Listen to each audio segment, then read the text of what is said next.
जोरदार तालियों से सर का स्वागत करिए। जो चीज़ें मुफ्त में मिलती हैं उसकी कीमत हम नहीं समझते हैं। भाषा ऐसी एक चीज़ है, मुफ्त में मिल जाती है तो हमें लगता है कि ये तो ऐसे ही है। लेकिन जब आप इस नज़रिए से समझेंगे कि भाषा ही वो चीज़ है जो हमें मनुष्य बनाती है, तो शायद इस बात का महत्व ज़्यादा अच्छे से हम समझ पाएंगे। भाषा को लेकर झगड़ा जो आज के समय में है, हम आज हिंदी की बात कर रहे हैं, किसी और कोने में कोई किसी और भाषा की बात कर रहा होगा। ऐसा क्यों नहीं होता कि दुनिया में एक ही भाषा होती? ऐसा क्यों है कि भाषाएं बहुत सारी हैं? ना बहुत सारी भाषाएं होती ना झगड़े होते, सब एक ही भाषा बोल रहे होते। सोचने में कितना अच्छा लगता है। तो ओल्ड टेस्टामेंट में जो यहूदियों का बाइबल का हिस्सा है, उसमें कहानी आती है, उसको बोलते हैं बेबीलोनिया की या बाबिल की कहानी। कहानी ये है कि एक बार ईश्वर ने, यहूदियों के ईश्वर याहवे ने, जब देखा कि मनुष्य बहुत पाप कर रहे हैं तो उसने बहुत तेज बाढ़ पैदा की। ये वही बाढ़ है जो आपने आज से 10 साल पहले एक फिल्म 2012 में देखी होगी। ये उसी बाढ़ की कहानी है। इतनी ज्यादा बाढ़ की सारी इंसानी सभ्यता नष्ट हो जाए क्योंकि ये लोग इतने पापी हैं, और ईश्वर को ये लगा कि मैंने गलती कर दी इन लोगों को मनुष्य बना के, इनके तो पाप खत्म नहीं होते हैं। नाराज होकर उसने सारी सभ्यता को विनाश करने के कगार पे खड़ा कर दिया। हम भारतीय सभ्यता में प्रलय की कल्पना करते हैं, कुछ कुछ वैसी कल्पना वहां पर एक बाढ़ की कल्पना है। और तब ईश्वर को यह भी लगा कि अगर सारे खत्म हो जाएंगे तो सृष्टि बनाने का जो पर्पस था वो खत्म हो जाएगा। तो ईश्वर ने अपने एक नबी को भेजा जिनका नाम था नूह या नोआह। ये युवाल नोआ हरारी के बीच में भी जो नाम है नोआह, ये वही नोआ नाम है। और उनसे कहा कि तुम जाओ, जितनी भी स्पीशीज है उन सब की एक एक पेड़ को बचा लो ताकि सभ्यता को फिर से शुरू कर सके। तो नोआ ने एक जहाज का निर्माण किया, पानी के जहाज का निर्माण किया, सारी स्पीशीज के एक एक पेड़ को उस पर रखा, अपने परिवार को रखा और बाढ़ से बचा लिया। और उसके बाद नई सभ्यता शुरू हुई। और जब नई सभ्यता शुरू हुई तो बेबीलोनिया के राजा के मन में एक विचार आया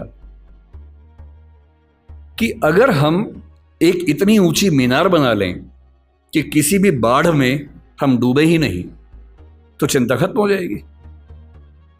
तो बाबेल नाम के स्थान पर, बेबीलोनिया का एक स्थान था, एक टावर बनना शुरू हुआ। यह बाइबल में जेनेसिस की कहानी है। टावर बनने लगा, काफी ऊंचा बन गया। पर बनते बनते ईश्वर को यह लगा कि यह मेरी शान में गुस्ताखी हो रही है, क्योंकि मैं बाढ़ ले आऊंगा उससे बचने के लिए, ये मेरे खिलाफ साजिश कर रहे हैं। तो ईश्वर ने क्या किया, एक कमाल कर दिया। उसने उस टावर पर काम करने वाले व्यक्तियों और बाकी व्यक्तियों को भाषाओं में बांट दिया ताकि वो एक दूसरे की बात ना समझ सके। और एक कहानी चलती है कि अगर आप चाहते हैं कि सारे मनुष्य एक ना हो तो उनको भाषाओं में बांट दीजिए। और उसके बाद से आज तक सारे मनुष्य आपस में झगड़ा कर रहे हैं। ये कहानी ऐतिहासिक रूप से कितनी सही है मुझे नहीं पता, मिथक है, धर्म की बात है, पर ऐसी कहानियां किसी कंसेप्ट को समझने के लिए बहुत काम की कहानियां होती हैं। और जब मैं भाषा के प्रश्न को देखता हूं तो मैं दो नजरियों से देखना पसंद करता हूं। पहली बात, भाषा वो है जो हमें मनुष्य बनाती है। और इस संसार में जहां 3 ट्रिलियन या 1 ट्रिलियन स्पीशीज संघर्ष करती हैं, उनमें हमें सबसे ज्यादा मजबूत बनाती है। और दूसरा, भाषा वो संरचना है जो दुनिया को बांटती है, और क्योंकि बांटती है तो बहुत सारे संघर्षों को जन्म देती है। लोग कहते हैं कि धर्म बहुत ताकतवर है, जाति बहुत ताकतवर है। मेरी नजरिए में भाषा सबसे ताकतवर है। अगर धर्म बहुत ताकतवर होता तो पाकिस्तान बनने के बाद बांग्लादेश की जरूरत क्यों पड़ती? मुसलमानों के लिए एक नया देश चाहिए तो पाकिस्तान बन गया। पाकिस्तान और बांग्लादेश में मुसलमान ही तो थे। अंतर क्या था कि एक तरफ के मुसलमान उर्दू और पंजाबी बोलते हैं, एक तरफ के मुसलमान बांग्ला बोलते हैं। बांग्ला भाषी मुसलमान उर्दू भाषी मुसलमान के साथ एक नहीं हो पाएगा, इसलिए उसको नए देश की जरूरत है। और बांग्लादेश इसलिए बना। आप श्रीलंका के झगड़े को कितना भी हिंदू और बौद्ध झगड़ा कह लीजिए, दरअसल वो तमिल और सिंगली भाषाओं का झगड़ा है। ये जो भाषाओं के झगड़े हैं, और भाषाओं का एक अस्तित्व होता है, जैसे मनुष्यों के जीवन में वक्र है, कभी सफल कभी विफल, ऐसी भाषाओं का जीवन होता है। आज से 300 साल पहले ब्रज भाषा का जो जोर था, कोई सोच सकता था कि 300 साल बाद उसका नाम लेने वाला कोई बचेगा नहीं।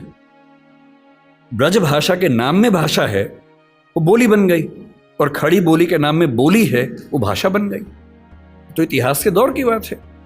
इतिहास का कौन सा दौर किस भाषा को कहां से कहां उठा के ले जाएगा। जब पुर्तगाली यूरोप से निकले थे दुनिया पर कब्जा करने के लिए, उन्हें लगता होगा कि पुर्तगाली दुनिया की महान भाषा बनेगी। बाद में फ्रांसीसियों ने, हॉलैंड के डच लोगों ने, अंग्रेज़ों ने आपस में झगड़े किए, फ्रेंच लोगों ने झगड़े किए। उन झगड़ों में संयोग से अंग्रेजी जीत गई, और क्योंकि अंग्रेजी जीत गई, क्योंकि अंग्रेजी का असर भारत पे पड़ा, अंग्रेजी का असर अमेरिका पे पड़ा, अंग्रेजी का असर अफ्रीका पर ज़्यादा पड़ा, इसलिए आज अंग्रेजी दुनिया की सबसे प्रसिद्ध भाषा है, प्रचलित भाषा है। ऐसा थोड़ा ना कि अंग्रेजी बहुत महान भाषा है, भाषाएं सारी महान हैं। और अगर तकनीकी तौर पे देखें तो हिंदी भाषा वैज्ञानिक तौर पर अंग्रेजी से बेहतर भाषा है।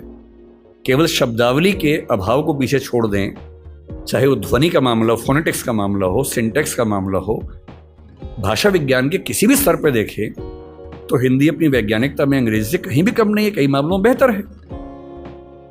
इसलिए कौन सी भाषा का कितना राज होने वाला है, ये बात तय होती है केवल इस बात से कि उस भाषा के समाज की दुनिया पर क्या पकड़ है, कौन उपनिवेश की भाषा बनी, कौन साम्राज्य की भाषा बनी, किस भाषा में ज़्यादा विकास हुआ, किस भाषा में कम विकास हुआ।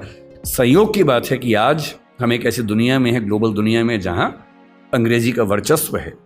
अंग्रेजी से दिक्कत ना आपको होनी चाहिए ना मुझे होनी चाहिए। हम हर भाषा का सम्मान करें, उससे फ़ायदा उठाएं, सीखें, अपने काम का लाभ लें। पर मैं अंग्रेजी माध्यम का विद्यार्थी रहा हूं, मैंने बहुत सारी पढ़ाई अंग्रेजी माध्यम में की, और मैं अंग्रेजी में लगभग उतना सहज उतना हिंदी में हूं, तो मुझे इस बात की खुशी है।